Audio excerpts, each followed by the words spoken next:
आज के इस एजेंडे में हम लोग बैंकर्स एल्गोरिदम को डिस्कस करेंगे। तो बैंकर्स एल्गोरिदम कब यूज़ होगा? तो बैंकर्स एल्गोरिदम इस्तेमाल होगा जब अपने पास रिसोर्सेस के मल्टीपल इंस्टेंसेस होंगे, और जब सिंगल इंस्टेंसेस अवेलेबल होंगे तो हम लोग रिसोर्स एलोकेशन ग्राफ का इस्तेमाल करेंगे। ठीक है, चलिए ये बैंकर्स एल्गोरिदम के बारे में कुछ बुलेट पॉइंट्स बताए गए हैं। जैसे मल्टीपल इंस्टेंसेस होंगे, each process must a priori claim maximum use. When a process requests a resource, it may have to wait. When a process gets all its resources, it must return them in finite amount of time. यानी multiple instances के लिए bankers algorithm applicable होगा। हर process को ये पहले बताना पड़ेगा कि उसकी मैक्सिमम नीड क्या है। अगर कोई प्रोसेस किसी रिसोर्स के लिए रिक्वेस्ट कर रहा है तो ज़रूरी नहीं है कि उस प्रोसेस की रिक्वेस्ट इमीडिएटली मान ली जाए, मतलब प्रोसेस को वेट करने की ज़रूरत भी पड़ सकती है। और चौथे पॉइंट में बताया जा रहा है कि जब हमने किसी प्रोसेस को कोई रिसोर्स एलोकेट कर दिया है तो प्रोसेस उस रिसोर्स को एक फाइनाइट टाइम में वापस जरूर करेगा, इनफाइनाइटली होल्ड नहीं करना है। चलिए अब हम लोग बात करते हैं data structures for the bankers algorithm. तो कौन कौन से डेटा स्ट्रक्चर यूज़ होंगे इस एल्गोरिदम को इम्प्लीमेंट करने में?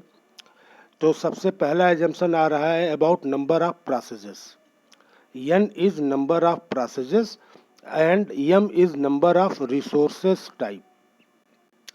तो n नंबर ऑफ प्रोसेसेस है और रिसोर्सेस कितने हैं? तो m टाइप के रिसोर्सेस हैं। तो सबसे पहले हम लोग बात करेंगे अवेलेबल मैट्रिक्स की। ये जो चार चीज़ें आपको दिख रही हैं, अवेलेबल, मैक्स, एलोकेशन और नीड, ये सब की सब जो है क्या है? मैट्रिक्स है।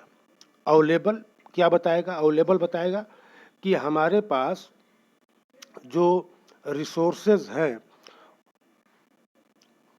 उनकी कितनी संख्या हमारे पास उपलब्ध है। ठीक है। मैक्सिमम क्या बताएगा?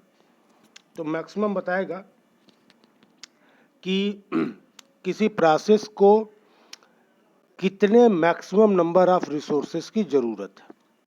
एलोकेशन क्या बताएगा कि हमने करंटली उस प्रोसेस को कितने रिसोर्सेज एलोकेट कर दिए हैं। और नीड क्या होगा? तो नीड होगा max minus allocation. Max minus allocation जब हम करेंगे तो हमको नीड मिल जाएगा। ठीक है। अब जरा देखिए कि जो अवेलेबल मैट्रिक्स होगा उसका आर्डर क्या होगा? उसका आर्डर होगा 1 क्रॉस m। इस चीज को नोट करना होगा। 1 क्रॉस m यानी एक रो होंगे और m कॉलम होंगे। m क्या है? तो जितने टाइप के रिसोर्सेज हैं, जैसे 5 टाइप के रिसोर्सेज आपके पास हैं, तो आपके पास जो अवेलेबल मैट्रिक्स होगी उसकी साइज क्या होगी? तो 1 क्रॉस 5, एक रो 5 कॉलम। अब बाकी जितनी भी मैट्रिक्स हैं, बची हुई 3 मैट्रिक्स, मैक्स, एलोकेशन और नीड, मैक्स, एलोकेशन और नीड, इन सबका साइज क्या हो जाएगा? तो n क्रॉस m। तो n क्या है? नंबर ऑफ प्रोसेसेस, और m क्या है? कि नंबर ऑफ रिसोर्सेस के टाइप। मैं फिर से एक बार दोहरा दूं कि मैक्स क्या बताएगा? मैक्स बताएगा कि किसी प्रोसेस को कितने मैक्सिमम रिसोर्सेस की जरूरत है। एलोकेशन, हमने प्रोसेस को कितने रिसोर्सेस एलोकेट कराए हैं। ठीक है। और नीड बताएगा कि प्रोसेस को कंप्लीट होने के लिए कितने रिसोर्सेज की रिक्वायरमेंट है। नीड कैसे निकलेगा? तो मैक्स माइनस एलोकेशन को जब हम घटा देंगे तो हमको मिल जाएगा नीड। चलिए अब ये सेफ्टी एल्गोरिदम है। ठीक है। देखिए इस एल्गोरिदम को इस तरीके से एक बार बस देख लीजिए। अभी हम लोग इसको न्यूमेरिकली देखेंगे। ठीक है, न्यूमेरिकली अभी हम लोग देखेंगे। प्रॉब्लम में आपको एलोकेशन, मैक्स और अवेलेबल, ये 3 इंफॉर्मेशन दी गई होगी। अब हम लोग क्या करेंगे कि हम लोग देखेंगे कि नीड निकालना पड़ेगा, तो नीड हम लोग निकालेंगे। अब हम देखेंगे कि हम किस प्रोसेस की नीड को पूरा कर पा रहे हैं। तो प्रोसेस की नीड को पूरा करने का जो तरीका होगा वो क्या होगा कि हम किसी प्रोसेस की नीड को उठाएंगे और उसको अवेलेबल के साथ कंपेयर कराएंगे।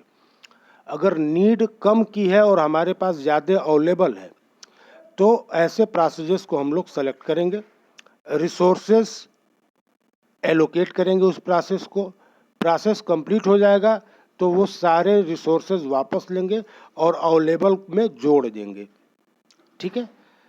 अच्छा, इस बात की भी पूरी संभावना है कि अपने पास एक से ज़्यादा ऐसे प्रोसेसेस हों जिनकी नीड कम की है और अपने पास अवेलेबल ज़्यादा है, तो वहाँ पे आपको चॉइस मिलेगा।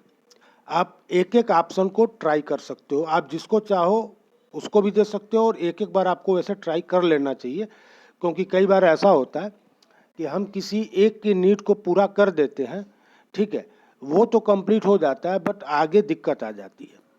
तो ये जो पॉइंट हम बता रहे हैं, इस पॉइंट से एक बात निकल के आती है कि जब हम लोग लास्ट में सेफ एक्सप्रेशन बनाएंगे, तो जब सेफ एक्सप्रेशन हम लोग बनाएंगे तो सेफ एक्सप्रेशन कभी भी यूनिक नहीं होता है। ठीक है।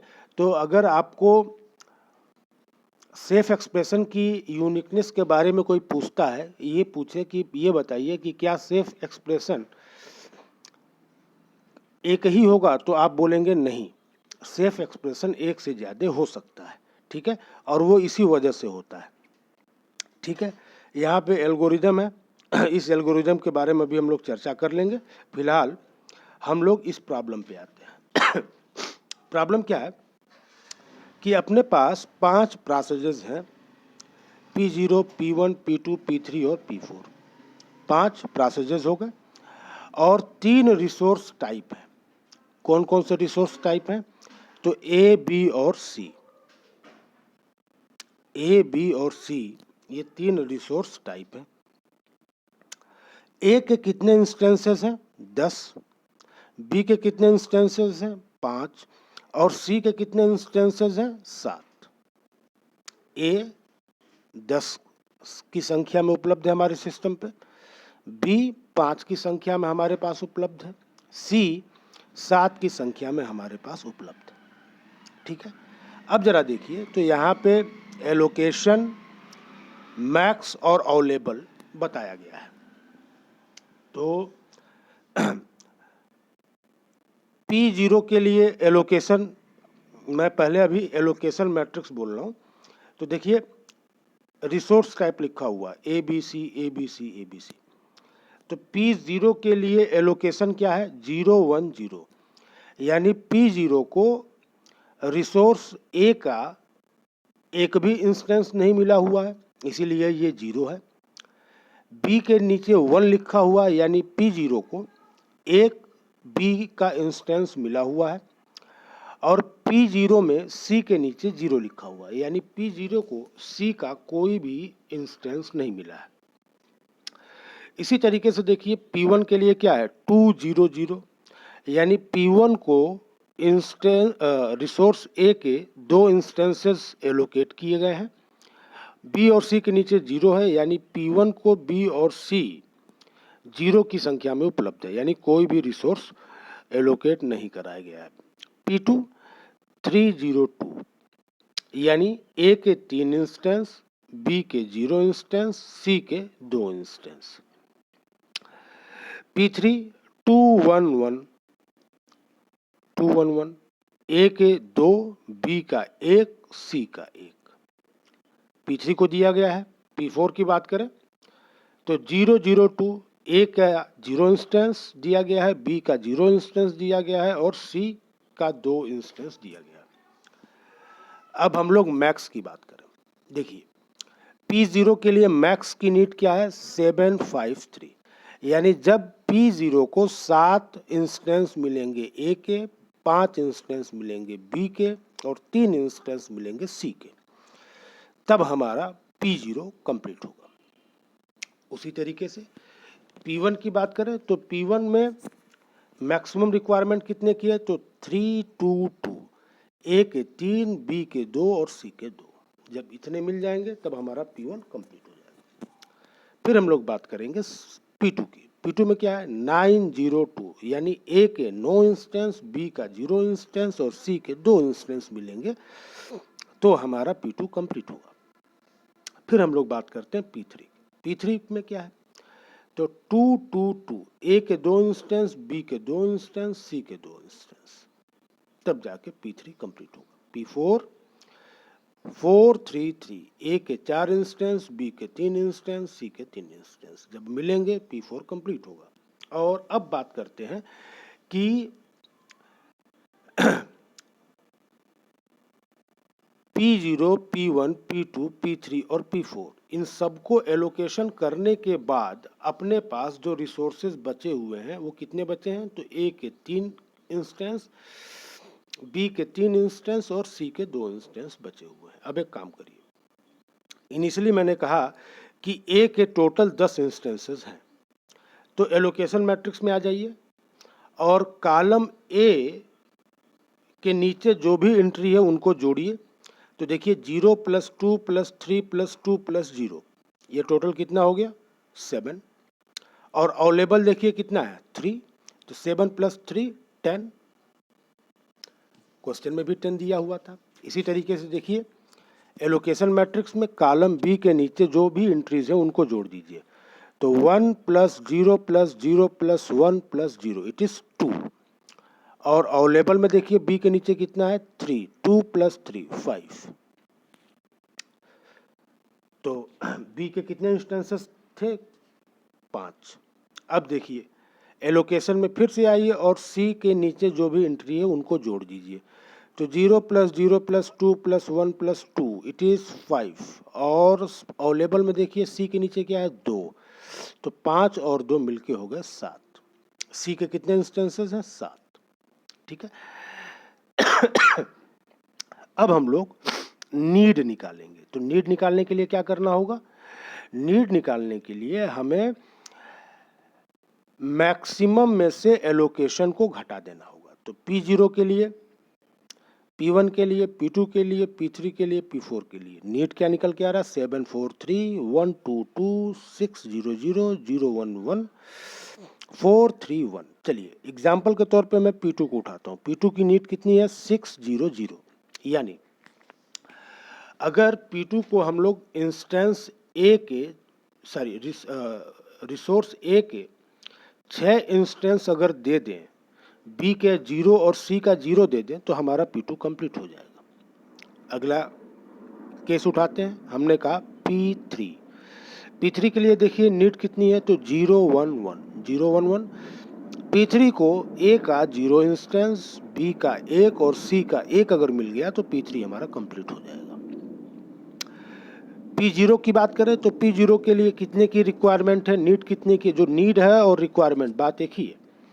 तो P0 की बात करें तो 743, यानी P0 को रिसोर्स ए के 7 इंस्टेंसेस, बी के 4 इंस्टेंसेस, सी के 3 इंस्टेंसेस अगर मिल गए तो P0 हमारा कंप्लीट हो जाएगा। P1 की बात करें तो 1 2 2, यानी ए के 1 इंस्टेंस, बी और सी के 2 इंस्टेंसेस अगर मिल जाएंगे तो P1 हमारा कंप्लीट हो जाएगा। इस तरीके से हम लोगों ने क्या किया, सबके लिए नीड निकाल ली। नीड निकालने का क्या तरीका मैंने बताया था, तो maximum minus allocation, max minus allocation कर देंगे तो आपको मिल जाएगा नीड। अच्छा अब जरा देखिए एलोकेशन और मैक्स और नीड इन तीनों का ऑर्डर क्या होगा, तो n क्रॉस m। ठीक है। अब जरा देखिए अपने पास अवेलेबल कितना है, अवेलेबल है 322। अवेलेबल कितना है, 322। देखिए यहाँ पे अवेलेबल कितना है, 322। ठीक है। अब जरा देखिए ये निकल गई नीड 322। अब जरा देखिए तो अपने पास कौन कौन से ऐसे प्रोसेसेस हैं जिनकी रिक्वायरमेंट को पूरा हम लोग कर सकते हैं। ए के अपने पास 3 है, बी के अपने पास 3 है और सी के अपने पास 2 है।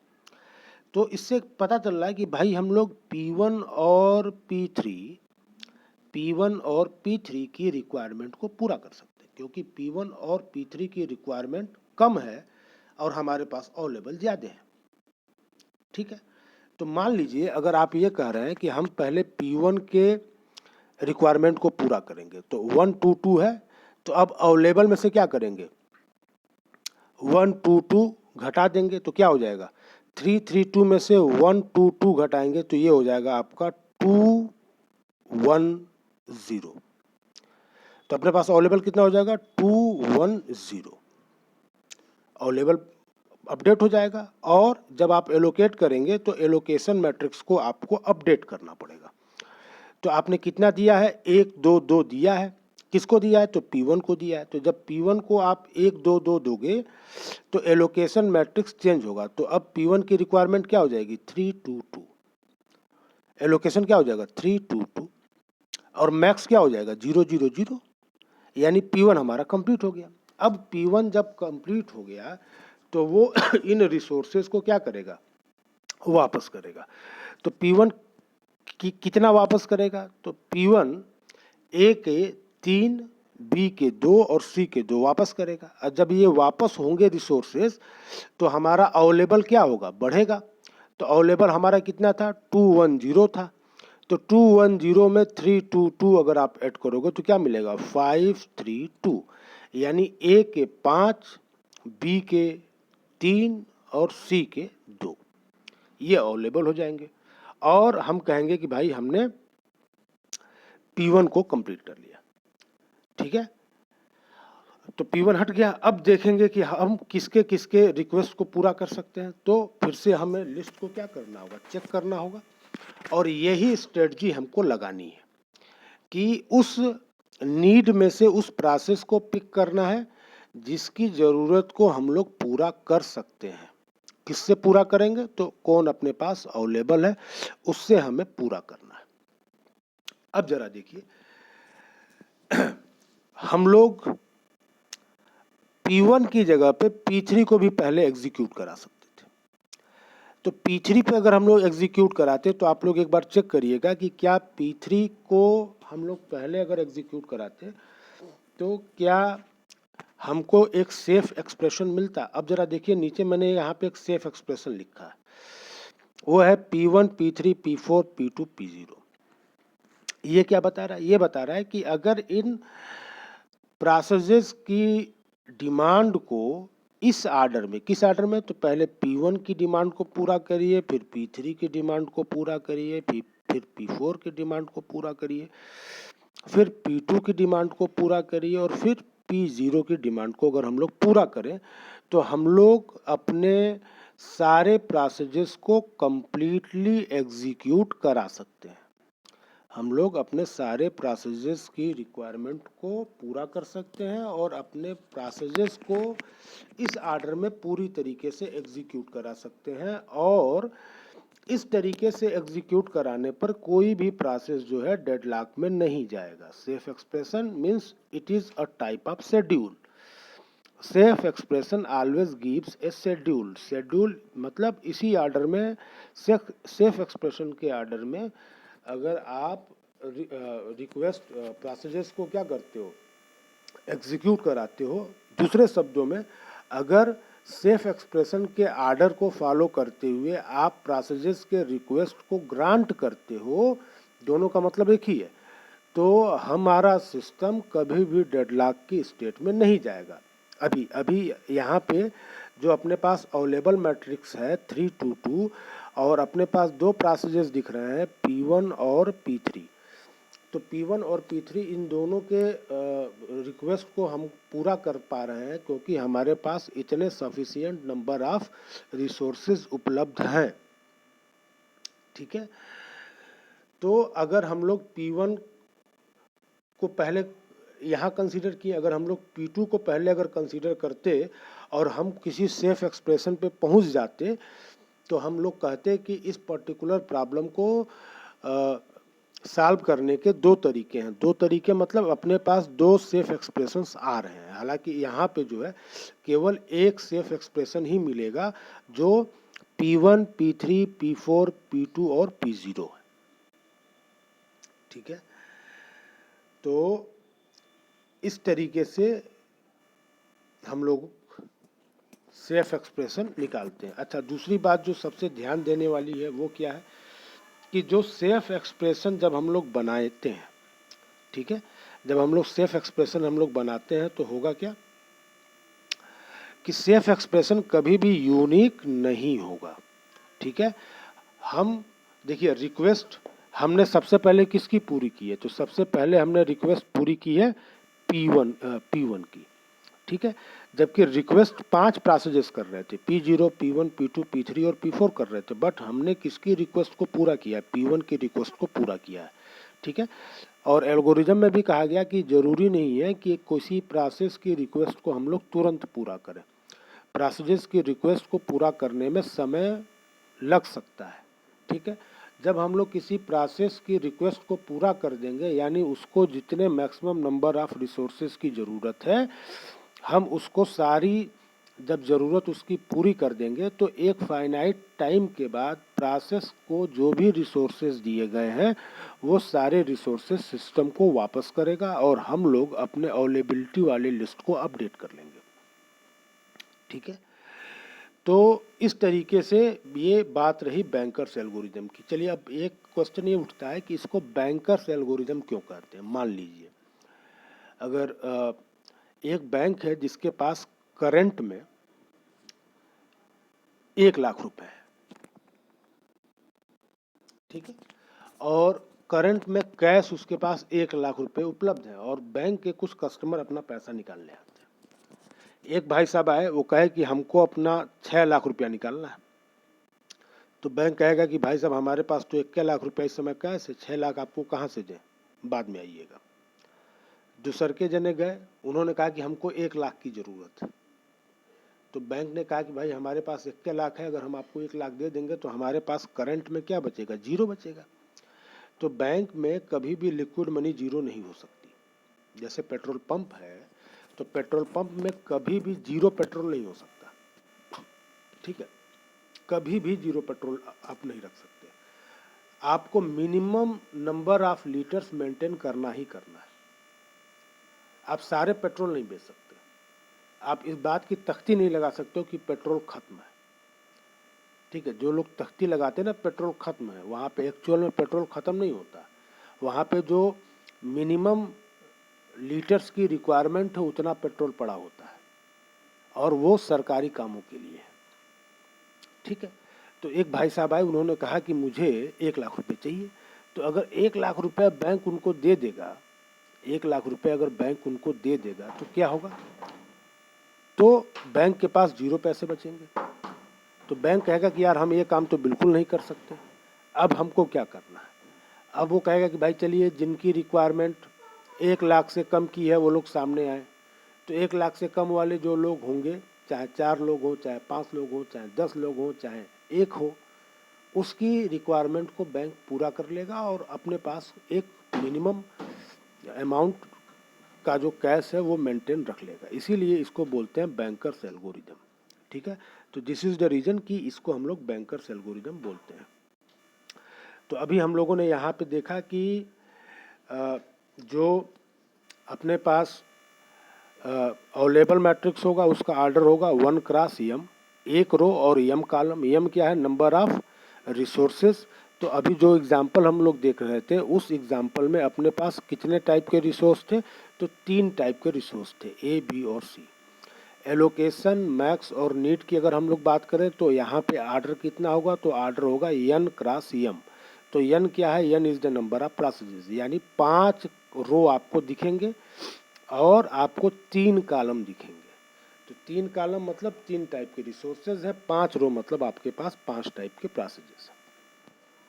मैं फिर से इस बात को दोहरा रहा हूँ कि सेफ सीक्वेंस एक से ज़्यादा होंगे। अब जरा देखिए डेडलॉक डिटेक्शन की बात करते हैं। तो डेडलॉक डिटेक्शन में क्या है, allow system to enter deadlock state. आप सिस्टम को डेडलॉक स्टेट में जाने दीजिए, उसके बाद हम लोग डिटरमाइन करेंगे, चेक करेंगे, काम करेंगे उसको रिमूव करने का। फिर सिस्टम अगर डेडलॉक स्टेट में चला गया है तो उसको डिटेक्ट करिए कि डेडलॉक है या नहीं है। अब प्रश्न ये उठता है कि हम पहले पॉइंट में बोल रहे हैं कि भाई साहब डेडलॉक में अगर जा रहा है तो जाने दीजिए, फिर दूसर के हम बोल रहे हैं कि डेडलॉक को डिटेक्ट करिए। तो जब जाने भी दे रहे हैं फिर डिटेक्ट करने की क्या ज़रूरत है? तो इस क्वेश्चन का आंसर ये है कि साइकिल अगर फार्म हो रही है तो साइकिल के फार्म होने का मतलब ऐसा बिल्कुल नहीं है, साइकिल के फार्म होने का मतलब ऐसा बिल्कुल नहीं है कि सिस्टम डेडलॉक में है। हो भी सकता है और नहीं भी हो सकता। अगर सेफ सीक्वेंस अपने पास है, सेफ सीक्वेंस अगर अपने पास है तो हम लोग डेडलॉक में नहीं हैं। जैसे अभी सेफ सीक्वेंस निकला था P1, P3, P4, P0 और P2। तो इस आर्डर में अगर हम लोग पैसेजेस की रिक्वेस्ट को पूरा करेंगे तो हमारा सिस्टम जो है डेडलॉक में नहीं होगा, ठीक है। और ओरिजिनली अगर आप प्रॉब्लम को देखिए, इस प्रॉब्लम को अगर आप ओरिजिनली देखिए तो देखने पे ऐसा लग रहा होगा कि भाई साहब तो बवाल हो गया, हमारे पास अवेलेबल है कम, कुछ की रिक्वायरमेंट ज़्यादा है, कुछ की रिक्वायरमेंट कम है, कैसे पूरा होगा? ठीक है, ऐसा नहीं है। इसीलिए शुरुआत में भी मैंने कहा था कि साइकिल है तो साइकिल होने का मतलब ये नहीं कि डेडलॉक है, साइकिल होने का मतलब ये है कि डेडलॉक हो भी सकता है और नहीं भी हो सकता है। और अगर साइकिल है तो आपको एक बार चेक करने की ज़रूरत पड़ेगी। सेफ सीक्वेंस मिल जाएंगे तो सिस्टम हमारा किस में होगा? सिस्टम हमारा सेफ स्टेट में होगा। और सेफ सीक्वेंस अगर नहीं मिलेगा तो सिस्टम हमारा डेडलॉक में माना जाएगा। तो डेडलॉक को डिटेक्ट कर लिया, और डेडलॉक को डिटेक्ट करने के बाद जो है हम लोग, अगर डेडलॉक होगा तो हमें रिकवरी करनी होगी, ठीक है। तो अब ज़रा देखिए, यहाँ पे single instance of each resource type की बात हो रही है। तो हम लोगों ने इस चीज़ को देखा था कि सिंगल रिसोर्सेज के केस में बैंकर्स एल्गोरिदम का इस्तेमाल नहीं होता है। हम लोग सीधे रिसोर्स एलोकेशन ग्राफ को क्या करेंगे, देखेंगे, बनाएंगे। रिसोर्स एलोकेशन ग्राफ में अगर साइकिल दिख रही है, ऐसी कोई पॉसिबिलिटी आपको नज़र नहीं आ रही है कि किसी प्रोसेस को वेट करा के या उससे रिसोर्सेज को फ्री करा के हम लोग काम कर सकते हैं, ऐसा कोई गुंजाइश आपको नहीं दिख रहा है, तो आप बोलेंगे कि सिस्टम हमारा डेडलॉक की स्टेट में है, ठीक है। अब ज़रा देखिए यहाँ रिसोर्स एलोकेशन ग्राफ, और अब हम लोग बनाएंगे करस्पॉन्डिंग वेट फॉर ग्राफ, ठीक है। तो रिसोर्स एलोकेशन ग्राफ बना और अब हम लोग वेट फॉर ग्राफ बनाएंगे। तो जब वेट फॉर ग्राफ बनाएंगे तो वेट फॉर ग्राफ में किसकी एंट्री होगी? केवल और केवल प्रोसेस की एंट्री होगी। अब जरा देख लीजिए, प्रोसेस की एंट्री हो रही है वेट फॉर ग्राफ में। तो वेट फॉर ग्राफ में साइकिल बन रहा है, देखिए P2, P4, P1। अच्छा, अभी हमने जो थोड़ी देर पहले बात कही कि साइकिल को ब्रेक करने का एक तरीका ये है कि आप देखिए कि कोई प्रोसेस जो है क्या वो रिसोर्सेज को छोड़ सकता है। तो जब हम लोगों ने सिस्टम मॉडल पढ़ा था तो वहाँ पे क्या था? वहाँ पे ये था कि कोई प्रोसेस किसी रिसोर्स को अगर एक्वायर किया हुआ है तो उस पर्टिकुलर रिसोर्स को वो तब तक रिलीज नहीं करेगा जब तक कि वो कंप्लीट ना हो जाए। यानी जो मैं ये बात बोल रहा था कि साइकिल आप देख लीजिए कि किसी प्रोसेस को सस्पेंड करके या रोक के काम चल सकता है, ये सोचना ही गलत होगा, क्योंकि कई लोगों के मन में तो ये भी विचार आया होगा। यहाँ पे देखिए, जब हम लोगों ने रिसोर्स एलोकेशन ग्राफ बना लिया है तो अब हम लोग बनाएंगे करस्पॉन्डिंग वेट फॉर ग्राफ। तो जब भी वेट फॉर ग्राफ बनेगा तो वहाँ पे वेट फॉर ग्राफ में कौन पार्टिसिपेट करेंगे? तो केवल प्रोसेसेस पार्टिसिपेट करेंगे, ठीक है। सिस्टम मॉडल हमारा क्या कर रहा है कि अगर किसी प्रोसेस को मैंने कोई रिसोर्स दिया हुआ है तो प्रोसेस रिसोर्स तभी रिलीज करेगा जब प्रोसेस कंप्लीट हो जाएगा। तो अब हम लोग बनाएंगे corresponding wait for graph. Wait for graph में अगर साइकिल दिख गई तो हम लोग बोल देंगे कि yes, it is the case of deadlock, ठीक है। तो देखिए, रिसोर्स एलोकेशन ग्राफ से ही वेट फॉर ग्राफ बनेगा। कैसे बनेगा? तो देखिए, ये जो ग्राफ बना हुआ है लेफ्ट हैंड साइड में, यहाँ से आप हटा दीजिए किसको?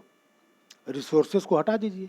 तो देखिए, P1 डिमांड करेगा उस चीज़ की जो किसके पास है? P2 के पास है, ठीक है। तो इस तरीके से बात हुई किसकी? वेट फॉर ग्राफ की। तो अगर कोई पूछे कि साइकिल किस में देखेंगे तो वेट फॉर ग्राफ में देखेंगे। साइकिल अगर दिख रही है, सिंगल इंस्टेंसेस है, तो सिस्टम हमारा डेडलॉक की स्टेट में है। ठीक है, अगले लेक्चर में हम लोग देखेंगे कि कैसे इसको रिकवर किया जाए। ठीक है, तो आज के लिए बस इतना ही।